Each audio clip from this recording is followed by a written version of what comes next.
কন্যাশ্রী প্রকল্প সম্পর্কে তোমরা প্রত্যেকেই জানো। ফার্স্ট টাইম কন্যাশ্রী K1 আবেদন করতে হয়, দেন 18 বছর বয়স হলে স্টুডেন্টের কন্যাশ্রী K2 ফর্ম চলে আসে। যদি স্টুডেন্ট স্কুল লেভেলে থাকে স্কুলে চলে আসে, যদি কলেজ লেভেলে থাকে তাহলে কলেজে চলে আসে।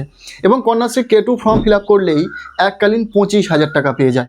তবে এই কন্যাশ্রী K2 পর্যন্ত সীমিত নয়, তোমরা চাইলে কন্যাশ্রী K3-তে আবেদন করতে পারবে। কন্যাশ্রী K3 রয়েছে, যেখানে আবেদন করলে পাওয়া যাবে বছরে 24,000 টাকা থেকে 30,000 টাকা। হ্যাঁ, একদম ঠিকই শুনেছ।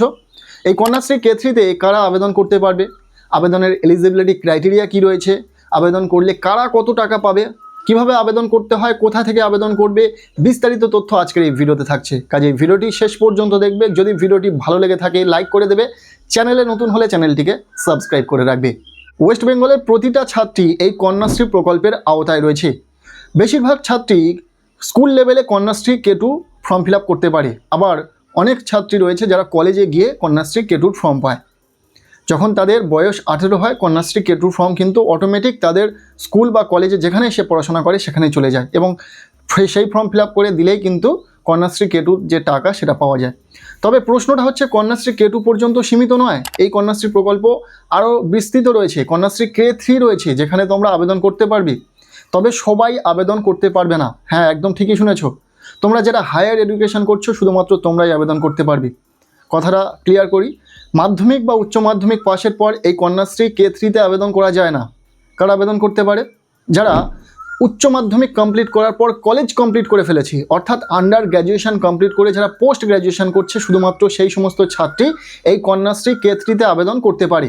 ঠিকই শুনেছ, কন্যাশ্রী K3-তে আবেদন করার জন্য তোমরা যারা পোস্ট গ্র্যাজুয়েশন করছো তোমরাই পারবে। শুধুমাত্র সেই সমস্ত মেয়েরা পাবে যে সমস্ত ছাত্রী পোস্ট গ্র্যাজুয়েশন করছে, অর্থাৎ মাস্টার্স করছে, শুধুমাত্র তারাই এই কন্যাশ্রী K3-তে আবেদন করতে পারবে। এবং তাদের মধ্যে ক্যাটাগরি ওয়াইজ দুটো ভাগ রয়েছে, কেউ পাবে 24,000 টাকা বছরে এবং কেউ পাবে 30,000 টাকা।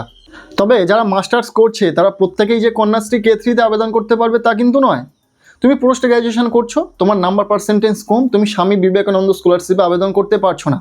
স্বামী বিবেকানন্দ স্কলারশিপে আবেদন করার জন্য যে ক্রাইটেরিয়া রয়েছে তোমরা জানো, ন্যূনতম 53% মার্কস তোমার যদি আন্ডার গ্র্যাজুয়েশন লেভেলে থেকে থাকে তাহলে তুমি এই স্বামী বিবেকানন্দ স্কলারশিপে আবেদন করতে পারবে পোস্ট গ্র্যাজুয়েশন লেভেলে। কিন্তু যদি তোমার 53% নাম্বার না থেকে থাকে কিন্তু 45% নাম্বার রয়েছে আন্ডার গ্র্যাজুয়েশনে, সেই সমস্ত প্রতিটা মেয়ে কিন্তু এই কন্যাশ্রী K3-তে আবেদন করতে পারবে এবং সেম বেনিফিট পাবে যে বেনিফিট স্বামী বিবেকানন্দ স্কলারশিপ থেকে দেওয়া হয় পোস্ট গ্র্যাজুয়েশনের ছাত্রছাত্রীদের।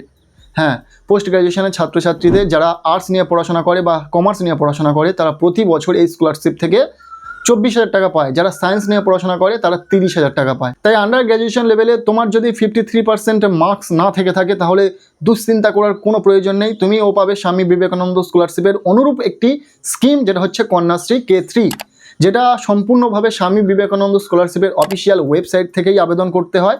এই কন্যাশ্রী K3-তে আবেদন করার জন্য সেইভাবে বিশেষ কিছু ডকুমেন্টসের প্রয়োজন হয় না, ইনকাম সার্টিফিকেটের প্রয়োজন হয় না। তোমরা চাইলে প্রত্যেকেই আবেদন করতে পারবে। শুধু দেখবে তোমার যে মার্কসের কথা উল্লেখ রয়েছে, যে ক্রাইটেরিয়ার কথা উল্লেখ রয়েছে, যে 45% মার্কস তোমার আন্ডার গ্র্যাজুয়েশন রয়েছে কিনা সেটা একটু দেখে নেবে। আর যদি থাকে তাহলে তোমরা নিশ্চিন্তে এই কন্যাশ্রী K3-তে আবেদন করে দেবে।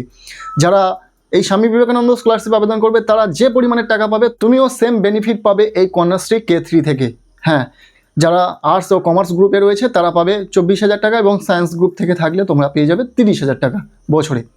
ক্লিয়ার হয়ে গেল কারা পাবে, কত নাম্বারে পাবে এবং কোথা থেকে আবেদন করতে হয়, পুরো বিষয়টা শেয়ার করলাম। এবার আসি ডকুমেন্টস। এই কন্যাশ্রী K3-তে আবেদন করার জন্য ঠিক কী কী ডকুমেন্টসের প্রয়োজন রয়েছে। ঠিক স্বামী বিবেকানন্দ স্কলারশিপে যে যে ডকুমেন্টস লাগে সেই ডকুমেন্টস তোমাদের কন্যাশ্রী K3-র জন্যও লাগবে। কী কী শুনে নাও। ফার্স্ট, তোমরা স্বামী বিবেকানন্দ স্কলারশিপে আবেদন করার জন্য তোমাদের যে মাধ্যমিকের মার্কশিট লাগে সেম তোমাদেরও মাধ্যমিকের মার্কশিট লাগবে। সেকেন্ড, তোমাদের লাস্ট উত্তীর্ণ পরীক্ষার মার্কশিট লাগবে। তোমরা আন্ডার গ্র্যাজুয়েশন কমপ্লিট করেছো তো আন্ডার গ্র্যাজুয়েশনের মার্কশিট তোমাদেরকে দিতে হবে। এরপর নাম্বার 3 যে ডকুমেন্টসটি লাগবে সেটা হচ্ছে অ্যাডমিশন রিসিপ্ট। তুমি বর্তমানে যে কোর্সে বা তুমি যে পোস্ট গ্র্যাজুয়েশন করছো তার যে অ্যাডমিশন রিসিপ্ট, সেই অ্যাডমিশন রিসিপ্ট কপিটি লাগবে। এরপর লাগবে ডোমিসাইল সার্টিফিকেট হিসাবে Aadhaar ID, voter ID, ration card, এগুলির মধ্যে যে কোনো একটি। আর সবচেয়ে বেশি জরুরি যে ডকুমেন্টসটি রয়েছে স্বামী বিবেকানন্দ স্কলারশিপে আবেদন করার জন্য, ইনকাম সার্টিফিকেট। তোমাদের কিন্তু ইনকাম সার্টিফিকেট লাগবে না, তোমরা তোমাদের কন্যাশ্রী আইডি থেকেই কিন্তু এই স্কলারশিপের জন্য আবেদন করতে পারবে, তাই আইডিটা তোমরা জেনে থাকলেই হবে। আর পাশাপাশি তোমাদের ব্যাঙ্ক অ্যাকাউন্টের ডিটেলস লাগবে যেখানে তোমরা এই টাকাটি নেবে। তো এই ছিল পুরো বিষয়। আজকের এই ভিডিওতে আমরা শেয়ার করে দিলাম এই কন্যাশ্রী K3-তে কারা কারা আবেদন করতে পারবে।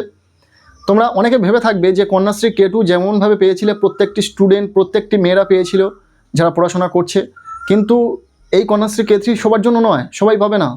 যারা যারা পড়াশোনা করছে, হায়ার এডুকেশন করছে, বিশেষ করে পোস্ট গ্র্যাজুয়েশন করছে, শুধুমাত্র তারাই এই কন্যাশ্রী K3 যে বেনিফিট সেটা পাবে। স্বামী বিবেকানন্দ স্কলারশিপে আবেদন না করতে পারা সেই সমস্ত মেয়েরা এই কন্যাশ্রী K3-তে আবেদন করতে পারবে। বিষয়টা ক্লিয়ার হলো? সো আজকের এই ভিডিওটি এতটুকুই। কেমন লাগলো ভিডিওটি অবশ্যই কমেন্ট সেকশানে জানাও। এরপরেও যদি তোমাদের এই কন্যাশ্রী K3 নিয়ে কোনো রকম কোয়ারিজ থেকে থাকে অবশ্যই কমেন্ট সেকশানে জানাতে পারো। ভিডিওটি ভালো লেগে থাকলে লাইক করে দাও, আর পারলে ভিডিওটি বন্ধুদের সাথে প্রচুর শেয়ার করে দাও।